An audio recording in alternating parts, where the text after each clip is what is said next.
रात का आखिरी पहर था। चंदपुर गांव के ऊपर एक अजीब सा सन्नाटा था। ना कुत्ते भौंक रहे थे, ना कोई चिड़िया की आवाज, सिर्फ एक अजीब सी हवा जो एक पुराने गुलाबी पत्तों वाले पेड़ के पत्तों को हिला रही थी। इस गांव के लोग कहते थे, जब भी हवा इस पेड़ के पास से गुजरती है तब किसी औरत की सांस उसके साथ चलती है। कोई नहीं जानता था वो कौन है, पर सब कहते थे चंदपुर के तालाब में एक औरत की रूह कैद है, शायद वही है। सुनने में आया बहुत साल पहले उसी तालाब के पास रहती थी गंगा और उसका पति तुंग तुंग, एक मिट्टी के बर्तन बनाकर बेचने वाला आदमी। तुंग तुंग हर रात गांव के अंदर के भंडार में जाकर मिट्टी लाया करता था मटका बनाने के लिए। पर एक रात कुछ अलग था। उस दिन अमावस थी और मिट्टी से एक अजीब सी बदबू आ रही थी। तुंग तुंग ने गंगा से कहा, रात भारी है, तू सो जा, मैं बस कुछ देर में मिट्टी लाकर लौट आता हूँ। गंगा को दरवाजे पर बोलकर ही वो चला गया। अगली सुबह गांव वालों ने देखा तालाब के पास तुंग तुंग का मटका पड़ा था और उसके अंदर सिर्फ खून, लेकिन तुंग तुंग गायब था।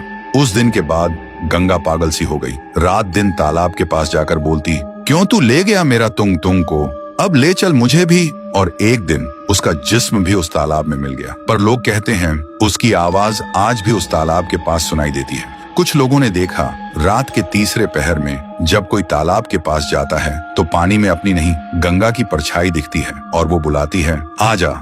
गांव के लोग जब सरपंच को सारी बात बताए तो सरपंच ने फैसला लिया तालाब को बंद कर दिया जाए। फिर एक दिन तालाब में सीमेंट डालकर उसे बंद कर दिया गया। तब से सब समझने लगे अब सब ठीक है। तभी उस गांव में आता है एक नौजवान राई स्टार। उसने सुना था गांव में पुरानी कहानियां हैं, इसलिए वो सोचता है क्यों ना उस पर एक डॉक्यूमेंट्री बनाई जाए। फिर एक रात सब बदल गया। रात के 1 बजे राई स्टार तालाब के पास जाने का फैसला करता है, लेकिन जैसे ही उसने बंद तालाब के पास पैर रखा एक ठंडी हवा चलती है और एक आवाज, तू भी अब मिट्टी में मिल जा।